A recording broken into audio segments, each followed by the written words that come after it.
Hey, we're back at Dan and Kelly's patch. It's been about a year since we planted it, and the patch is doing terrific. I want to take you inside, take a look around, show you all the good things that are happening, show you a couple things that are maybe not so great, but ways that we can take care of that and ways that we can move forward, and that Dan and Kelly can grow this up into a healthy backyard ecosystem. So we have a few invasive plants here in the patch. I want to talk to you about that a little bit. This one's called broadleaf dock. This is a plant that you want to keep out. This is prickly lettuce here, also known by devil's lettuce, but not that kind of devil's lettuce. This is different. It is edible, but it's also invasive. And this is a plant that we would want to take out of here, and certainly take this crown vetch out, because this is a spreading type of plant that can really take over and be hard to get rid of once it gets established. So here's a new plant that popped up in the patch. This is a black locust. It's a common species across North America and in Europe as well. This is a pioneer species, so it can grow in a lot of different places. Comes in fast grower, has some little thorns on it. So we're gonna let this just kind of marinate in here and see what it does, and we might make a decision later to remove it or transplant it, but for now we think it's great.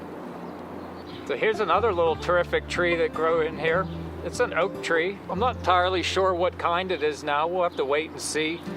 And it's just kind of chilling out underneath this calycanthus, getting some shade, just like kind of how it would be in the forest, baby oak trees growing up in the forest. So this tree will probably grow slow and take its time and be a terrific little addition. Well, there's a lot of plants in the world, and it's hard to identify and learn them all. But there's some cool apps out there that can help out. Today I'm using Seek by iNaturalist. There's plenty of other ones you could use.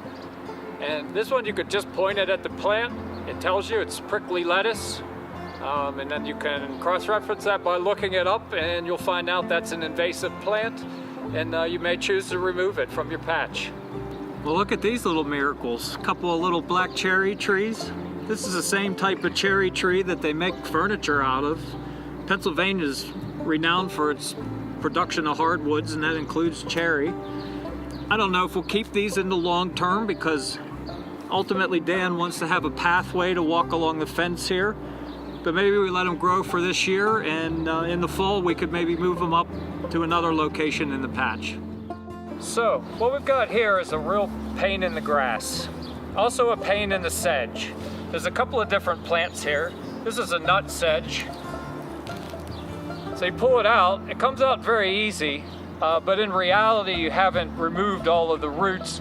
The roots are a little nut, hence the name nut sedge, and that resides deep down under the soil. But removing the plant can help take away energy and help it from invading. And then we've just got some turf grass.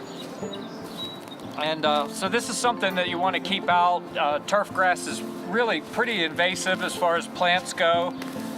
Here's a little bit more of that broadleaf dock. And of course, there's some dandelions, but I don't really mind the dandelions. Good luck getting rid of them anyway. So I think dandelions are kind of fun and kind of friendly, and they're edible. They're good for pollinators. So I think these can stay, but I think the sedges and the grass can go. Once we get this weeded out, which won't take long at all, we've got a whole big collection of native perennials to install into this patch. So what that's going to do is that's going to help establish more of a native dominance. It's going to allow less of the invasive plants to take over. It's going to provide color, it's going to provide some texture, and make the patch a little bit more artistic. It's going to bring in pollinators, and that includes birds, which are going to bring in other seeds. That's going to include bees. That's going to include all different types of beneficial insects to your patch, and really help to kind of kickstart the backyard ecosystem that we're trying to develop here. So we look forward to seeing all these plants get in, and we'll come back to you and we'll let you see how all that worked out once we get them installed.